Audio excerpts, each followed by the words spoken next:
Okay, I'm back. Okay. So something I saw two things this morning that really upset me. And this ties in with Ovid's Metamorphosis because of the worldview that is reflected in his writing about the gods and goddesses of the ancient world. And it's that it's a world that operates inconsistently. There's inherent injustice in it because the gods and goddesses are powerful, and so they get to do whatever they want. And they go around raping, and they do all kinds of terrible things. And there are lots of vengeance, lots of lust, and being very irresponsible. And that's the theme of the stories. And to me, in today's culture, there's a lot of that same thing going on. And I just don't understand all the inconsistency in today's culture. And the thing that I saw this morning, I saw it, Bishop Barron and another priest I follow on Instagram, I think it was, whatever it was, talking about the LA Dodgers inviting this group that mocks Catholic nuns. Is called they call themselves the Sisters of Perpetual something, indulgence. Yeah. And they're inviting them to, I don't know what. I don't know what they're doing, but they're going to be honored, or they're going to be a special guest of the, I don't know, are they throwing out the first pitch? I don't know. But this group, and I've heard about them before, I don't understand the modern concept of hate speech or hate actions. It seems like if you were culturally dominant, you can do all sorts of hateful things, and only certain things are considered hate speech. And it's very, very inconsistent, and it's unjust. And I'm thinking, okay, take the example of blackface. Wrong, terrible wrong. It was dressing up as Black Americans who've been enslaved and treating them like, stereotyping them, mocking them, buffooning them, and kind of, in a way, trying to cleanse or take the sting out of the horrible, brutal oppression that we forced on them, right? So it's wrong. It's wrong to do that, right? So what is the difference between that and having people who are diametrically opposed to everything that a Catholic nun would hold dear, dressing up like them in public? How is that different? Please explain it to me. I don't get it. I don't understand this inconsistency. I am somebody who thinks consistency is a good thing, and that, we need to be consistently respectful of the inherent dignity in every human being. I feel this way about drag queens, not this separate from trans, but drag queens are like this burlesque Las Vegas stripper type of vibe. It's really grotesque. And to me, I don't see the difference between that and blackface. It's demeaning to women. It's objectifying women. It's sexualizing women. It's mocking women. It's insulting. I don't understand why we're trying to embrace this. Why isn't it hate speech? Why isn't it seen for what it is, which is insulting? I don't get that. I don't understand why some things are cultural appropriation and you get to, you can be canceled because of it, and then other things are sort of applauded, and it's completely inconsistent to me. So I think everybody should be treated with dignity, right? And I think Black people, and I think women, and I think even Catholic nuns ought to be treated with dignity. And I just don't get why this is a thing. It's just so upsetting to me. I'm absolutely repulsed. But it really makes me think of the chaos that was perpetuated in the ancient world because might made right. So if you had the power, you could do whatever you wanted, and it didn't matter. Everybody had to suck up to you. Everybody had to, appease you with their sacrifices and that sort of thing. because they did not dare offend the gods, or they were goddesses, or they would seek their revenge. It's so similar to today's cultural, I don't know, catastrophe. So anyway, end of rant. Okay, now I'm going to go on to happier things. So let's start something really happy, okay? We finished this book, A Dog on Barkham Street, by, it says M.S. Stoltz, but it's Mary Stoltz.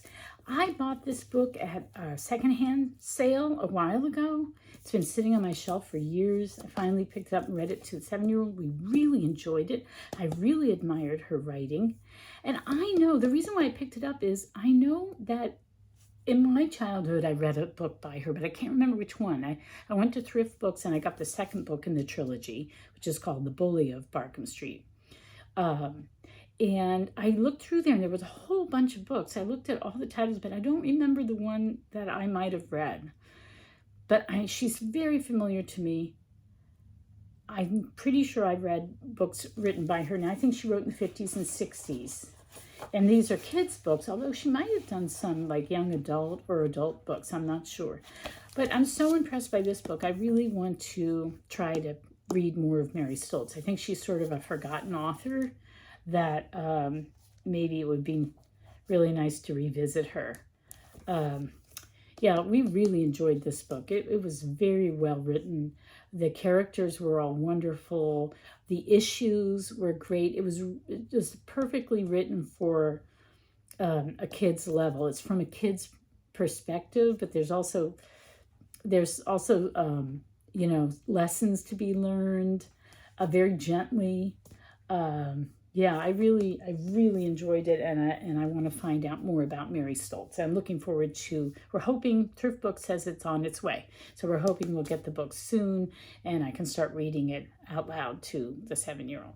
So that's the first thing. I really enjoyed this book, and I'm hoping it'll open up a new exploration of an author that was almost forgotten by me. All right. The other thing I want to talk about is I finished the second book in the Corfu trilogy, and it's called, I always have to, wait, it says it right on the back, Birds, Beasts, and Relatives. So this is a follow-up to My Family and Other Animals. Gerald Durrell, as I've said before, was a British naturalist, and when he was 10, his family moved to Corfu, the island of Corfu, which is right off the coast of Albania, and it was like a paradise for him, and he loved animals. He loved insects and amphibians and reptiles and mammals and birds, and he collected them all. He studied them all. And he grew up to be a famous naturalist and zookeeper. And long before I read My Family and Other Animals, which is the first in the trilogy, I bought this book by him. It's A Practical Guide for the Amateur Naturalist by Gerald Durrell. And, you know, I'm a nature, like an armchair nature lover for years and years, most of my life. And I'm just now, you know, maybe becoming a little better because I've been gardening for the last 7 years or so.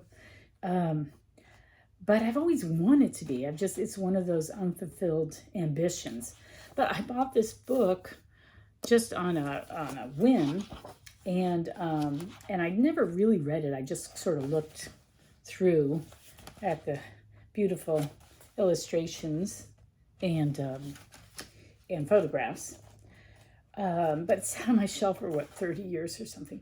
But I don't know how many years ago, I remember we were living in our old house, so it had to be more than 21 years ago. I read the first book, My Family and Other Animals. I thought it was hysterical. I just loved it.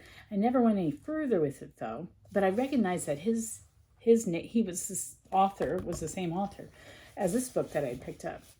And then, and I know the BBC made a series about it, and I really want to watch it. I caught a couple of the episodes, but and it seemed really well done, but then it was at a time in my life when things were too hectic, I guess, and I couldn't get into it.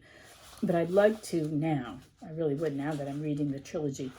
But here's the author with his wife, Lee, that he co-wrote this book with. And here is a picture of him as a boy. And there's his barn owl. And in birds, beasts, and relatives, we hear about how he got this barn owl, how he acquired the barn owl. He's a wonderful writer. The descriptions are just glorious. The humor is hysterical. You laugh out loud. His zany family. I want to go to Corfu so badly now. It's just delightful. All the zany characters that are involved, the people that live in Corfu, the expatriates, and his own family. It's just delightful. This one was maybe slightly risque, but not too bad. There is a little bit of risque humor, just because he's kind of earthy, But yeah, so I really enjoyed the second book, and I'm hoping this summer to read the final book. All right, so now I saw the third thing I want to cover in this video is maybe the fourth thing. I guess the fourth thing is my summer TBR, because I caught a recording of Kate Howe and Christy Lewis Dostoevsky in Space, and Emma at the Bookish Princess, and one more. I'm not sure. Oh, what was her name? I can't remember her name. Oh, I'm so sorry. I think it's Paper Hearts. And I think maybe she does Instagram only. Maybe she doesn't have a BookTube channel. I'm not sure. But anyway, she was also in this discussion, this recording. And they were doing their summer reading plans. And Kate Howe had organized it. And she was asking them to each list 10 books. And I thought, 10 books? That's so much.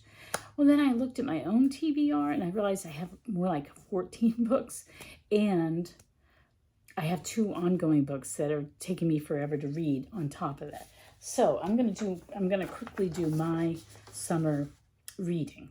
Okay, so let me see if I can find these. So I am doing the Hornblower read-along. So we're reading one Hornblower novel a month in the chronological order of Hornblower's life. So starting from when he was the youngest, going to when he was oldest.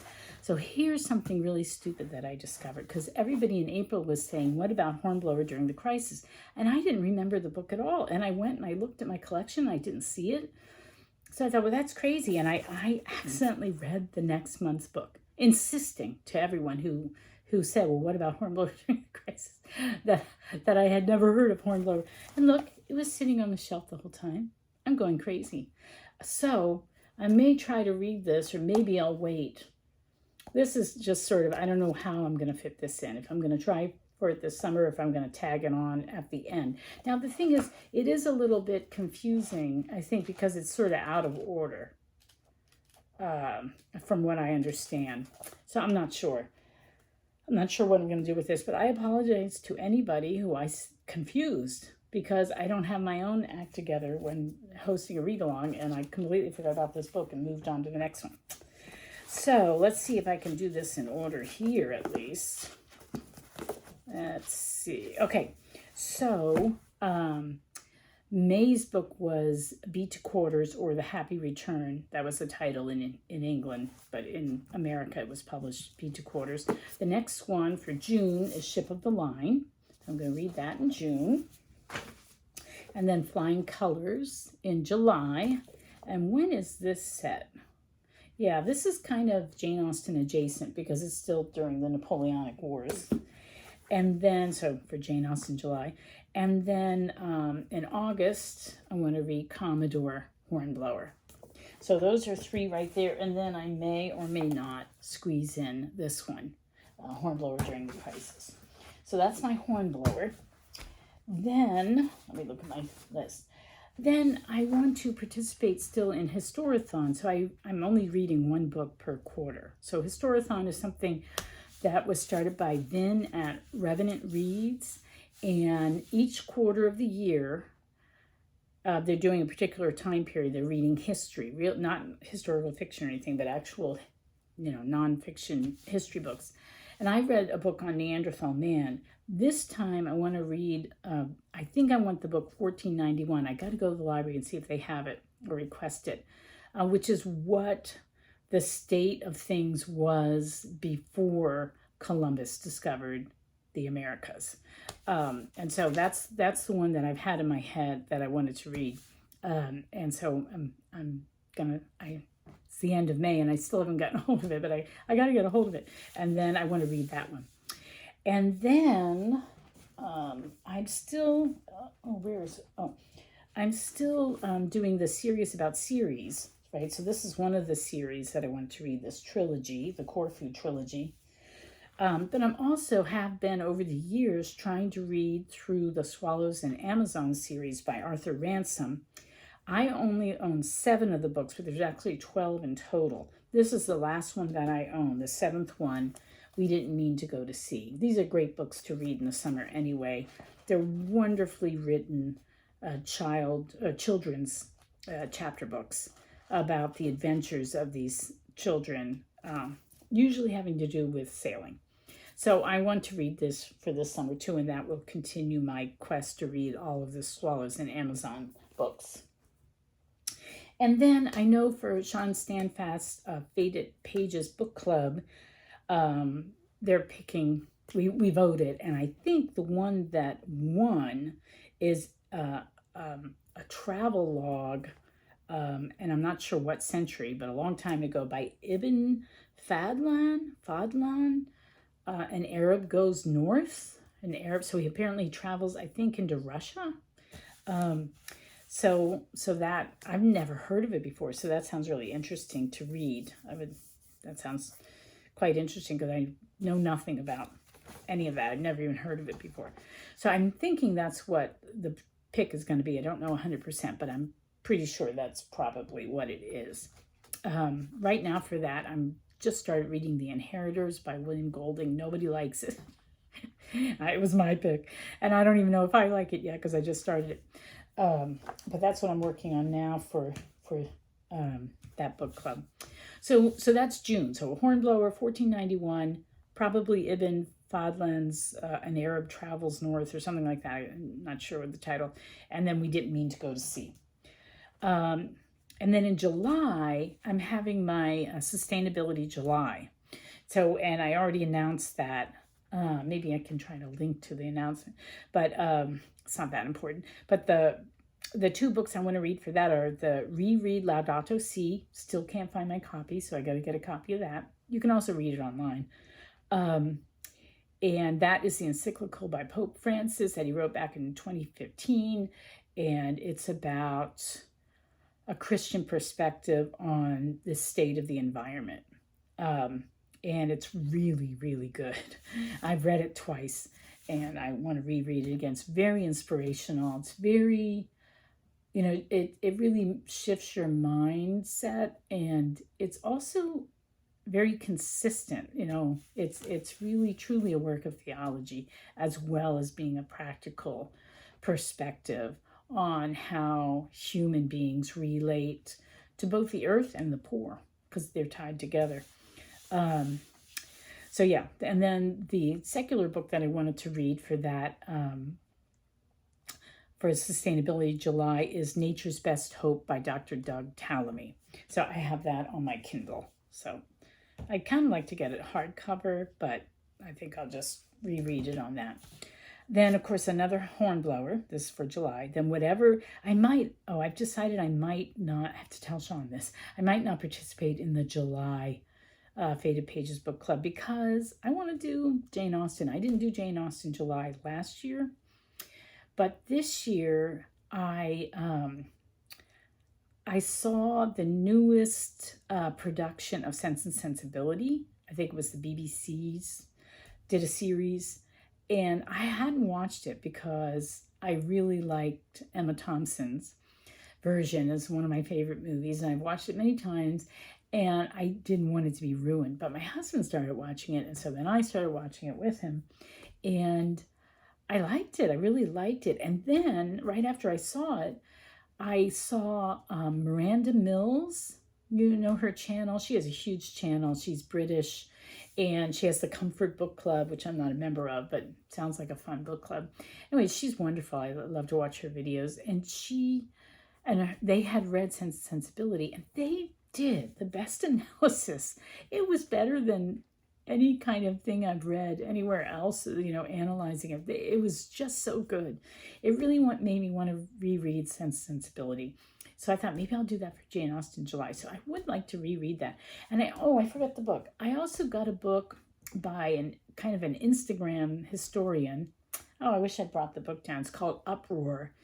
And I think her name is Alice something. She's really popular on Instagram. Maybe she's also on TikTok. I don't know, but she's great. She goes around to British sites and just talks about the history. She's kind of quirky and like a slightly different perspective. Very fun. She wrote this book, Uproar, and I ordered it. I pre-ordered it, and then I got it. And it's all about Georgian society. And I want to read that too for Jane Austen July. So July, Laudato Si, Nature's Best Hope, Hornblower, Uproar, and Sense and Sensibility. So that's a lot for 1 month. Now, I'm not going on vacation that month. I am going to be busy, though. And then for August, I want to read the last book in this trilogy, which is called Garden of the Gods. I'm going to read my Hornblower. I'm going to read whatever the Faded Pages book club choice is. But a book I really, really wanted to start is this one, Thomas Burton's The Seven-Story Mountain. I bought this when I went on retreat at the beginning of Advent, in the beginning of December. They have a very nice bookstore there. And I have an older version of this that was my father's, either my father's or my grandfather's. And this book was instrumental, even though I didn't read it from cover to cover. I read chunks of it. But Thomas Burton in this book was kind of instrumental in directing me back to my reversion. So I grew up Roman Catholic. I left the church for, you could say 10 to 15 years. Kind of, it wasn't like a clear cutoff and then a clear rejoining. It was kind of fuzzy. But this was instrumental. Thomas Merton, Dorothy Day, and Mother Teresa were all kind of instrumental in guiding me back to the truths. I think that the Catholic Church is the fullness of truth. And those three people really were kind of mentored me back. And so I'm due for a reread. And I saw this, and the copy that I have is kind of fragile and falling apart. So I got a newer one to actually read, and I can underline and stuff like that. So I really wanted to read it this summer. I'm going to save it for August, I think. I think I'm going to save it for August. Now, wait a second. Am I skipping Historathon? So let's see. In June, it goes January, February, March. I read one there. And then April, May, June. So I'm reading 1491. Then July, August, September. Okay, so I can wait till September to read my next Historathon book. Okay. All right, I got that. So I want to read this as well. Then, so I guess in August, it's Garden of the Gods by Gerald Durrell, A Hornblower, whatever the Faded Pages book club is, Seven-Story Mountain. I've actually moved into September because I need a Historathon. I've already decided for Shakespeare that I want to read Cymbeline. I need to read the other Hornblower, and then whatever the Faded Pages book club is. But it's with all that going on. So that's 1, 2, 3, 4, 5, 6, 7, 8, 9, 10, 11, 12, 13. So 13 books if I'm not counting the extra Hornblower book. Also, whatever I'm reading, the 7-year-old. That's 14 or 15 or books to read. But on top of that, I'm trying to finish this very long history of the United Farm Workers, which is fascinating because it's like American labor history, American political history. It's the food industry history. It's really, it just crosses a lot of, just by studying this one thing, you learn a lot about a lot of things going on. So it's very, very interesting, very well written. Oh, it's also sort of Cesar Chavez. It's a focus on, or a portrait of him too. It's just a really fascinating book, but I'm like 350 pages into a 800 and something page book. It's just so long, and it's taken me forever to read it, and I'm just going to keep plugging away. But I also have that going. And then I also have this Intro to Christianity by Pope Benedict, which originally we were going to have it finished by Pentecost, which is this Sunday. But no, I'm only on page 142. Some people are way up in the 300s. Some people haven't even started.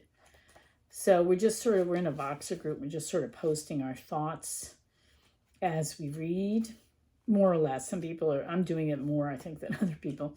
But yeah, oh my gosh, if she's up to page 300, she's almost done. Wow. So she really gobbled this up. I haven't even read it the last couple of days. I just haven't had time in the morning. There's too much going on.